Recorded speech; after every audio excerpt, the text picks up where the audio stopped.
Unë dua të falenderoj kryetarin këtu për bashkëpunimin që kemi pas dhe dua t'ju siguroj që për sa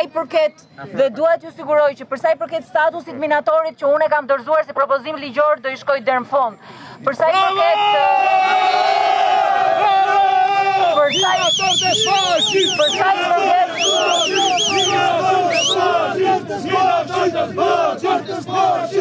sa i përket protestës minatorëve në Spaç, jo vetëm unë, po një grup deputetësh e kanë mbështetur, neve do i shkojmë deri në fund.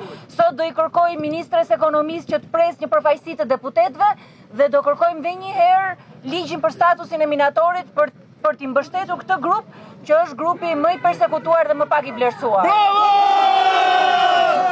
Minatorët e Spaçit janë duke protestuar jashtë kësaj salle për dy arsye të rëndësishme. E para, për trajtimin çnjerëzor që policia e shtetit i bëri atyre 2 javë më parë dhe unë nuk kam dëgjuar absolutisht asnjë koment nga Ministria e Brendshme. Është e pakonceptueshme që minatorët të merren të rriqen zvarr nga drejtorët e policisë. Dhe e dyta, Ministra e Ekonomisë duhet menjëherë të takohet me përfaqësinë e tyre. E drejta e punës është e drejta e shenjtë në këtë vend.